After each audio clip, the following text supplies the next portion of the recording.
So, you've probably seen videos before where people rank their favourite roller coasters on a list from worst to best. Well, today I'm going to be doing just that, and since I only have 46 credits, I'm going to rank every single roller coaster that I have personally ridden. Now, since I'm British, most of these coasters aren't going to be from outside the UK, but hopefully next year I can get on a lot more international credits. Now let's get on to the list.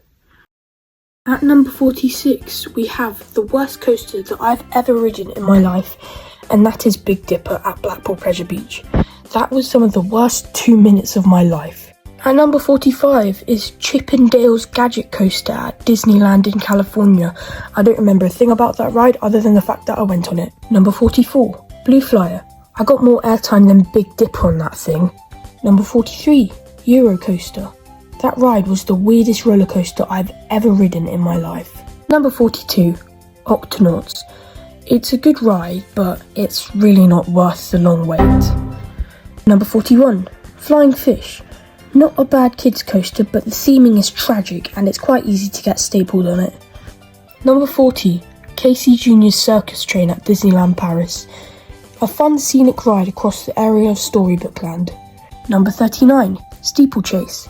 Those turns on it made my body ache, but it's still a fun ride when you race with your friends or family. Number 38, Troublesome Trucks. A good little Gerstlauer family coaster that I like a lot. Number 37, Wilder Mouse, I think, at Winter Wonderland. Just a regular uncomfortable Wild Mouse coaster though. Number 36, The Dragon at Legoland. A nice and well-themed family coaster. Number 35, Scorpion Express, a fun Mac-powered coaster with some elite theming. Number 34, Infusion. I shall say 3 words to sum it up. Suspended, looping, coaster. Number 33, Time Machine at Winter Wonderland. A pretty decent spinning wild mouse. Number 32, Runaway Mine Train. The best kiddie coaster that I have ever ridden. Number 31, Wild Mouse at Paynton Pier. A fun spinner with a very creative name. Number 30, Avalanche. Quite an intense Mack bobsled with some fun theming in the station. Number 29, Accelerator at Drayton Manor. A good family boomerang with probably the best queue line in the UK. Number 28, Nickelodeon Streak. An old but fun wooden coaster. Number 27, Walking Dead The Ride. An indoor family coaster that is pretty boring. Number 26, Grand National. People say it's worse than Big Dipper. What the hell is wrong with those people? Number 25, Indiana Jones at Disneyland Paris. I'm not going to pronounce the full name. It was my first inversion. While it's not amazing, it definitely gets too much hate. Number 24, Rita. The hydraulic launch is good. The rest is just okay, but it's one of my least favourite at towers. We are officially halfway through the list, so we are now in the better half of roller coasters that I've been on, so be sure to expect some of your favourites to come up in the rest of the video. So kicking off the second half at number 23, we have quite a controversial one, that being Rattlesnake at Chessington. For me, this is such an underrated ride, and I do love it for what the ride is. Moving on to number 22, we have Spinball Whizzer, which is a spinning coaster that is a tad bit rough, in my opinion, but I assume other people will agree with me on that. Number 21 is Ice Mountain at Fantasy Island. Now, while I've only ridden it at Winter Wonderland, it was a very good indoor coaster when I rode it there. At number 20 is Crusher's Coaster at Disneyland Paris, another indoor coaster that has some amazing theming and fun spinning elements. Number 19 is another one at Disneyland Paris, and that is Big Thunder Mountain. It is a super fun experience, and it's also so cool going under the lake at the start and end of the ride. Number 18 is a small but very forceful ride, that being the Arrow Shuttle Loop Revolution at Blackpool Pleasure Beach, which is one of the scariest rides on this list. Number 17 is Colossus, a roller coaster that inverts riders 10 times, but is very, very rough. You can see in this ride photo that I was not having the best time. Number 16 is Dragon's Fury, the best spinning coaster that I have ever been on. It has some very intense spinning moments and the drop on it is absolutely insane. Number 15 is another ride at Chessington, and that is Vampire, the arrow suspended coaster that can be a bit rough, but is great nonetheless.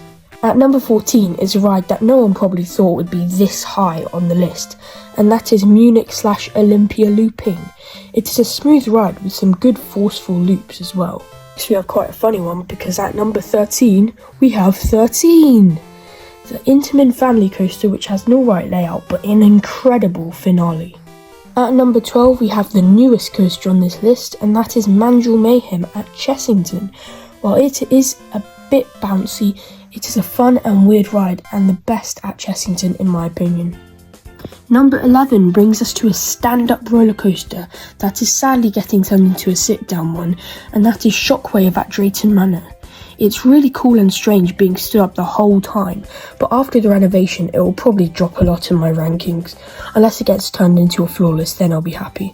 We have finally reached the top 10 of the list, and this is where the roller coasters start to get elite, incredible, top tier, whatever you want to call it. So to start off the top 10, we have a one-of-a-kind roller coaster for the UK, and that is Oblivion at Alton Towers. It has probably the best drop in the UK, diving down straight into a black hole. I couldn't place it higher though, as it doesn't do much apart from that drop. To number 9, there is the big one at Blackpool Pleasure Beach. While this isn't the smoothest of rides, it gets massively overhated by theme park enthusiasts. It has such an incredible first drop and it goes so fast through its whole layout. The pure height and speed of that ride is enough to keep it at this spot. At number 8, we have the world's first B&M flying coaster, that being Galactica. Being in that flying position the whole time is very weird, but enjoyable. Now, if you've been wondering where all the coasters from Thorpe Park have been, well, pretty much all of them are about to come up now, so number 7 is Nemesis Inferno, a B&M invert that is quite intense and has a very good layout. It also has some good theming on it as well. Number 6, Saw the Ride. Theming is amazing and the Beyond Vertical drop is so good. At number 5 is Stealth, an Intamin accelerator that has one of the best hydraulic launches in the world and goes over a 205 top hat, which gets some amazing views if you're in the front row. At number 4 we have what is the best ride at Thorpe Park in my opinion, the Swarm. First of all, it's probably the smoothest roller coaster I've ever ridden, but it also has some amazing hang time and is very forceful. We are now at the top 3, and at number 3 I have Icon.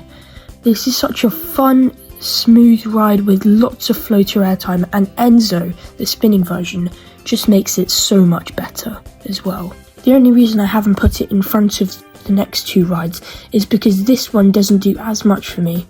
I prefer a ride that has lots going on, and Icon doesn't really have that in my opinion. It's all kind of like graceful and moving along. Anyways, on to number 2, and that is Wicker Man. This ride has so much theming, from the pre-show to the whole Burning Man that you travel through on the ride. The roller coaster itself has so much airtime and laterals, and is one of the best rides I've ever been on, as you would guess. And we are finally on the number 1 spot. The best roller coaster that I have ever ridden is the Smiler at Alton Towers. That ride is so good, from the whippy inversions to the amazing airtime hills, it is incredible. And while some parts are a bit rough, there is padding on the restraints next to your head to cushion it. For me, this ride is absolutely spectacular. But now it's the end of the list. Make sure to leave your thoughts on the list down below, and make sure to like and subscribe if you haven't already, as it helps the channel out a lot. Thank you so much for watching this video, and enjoy the rest of your day. Bye bye.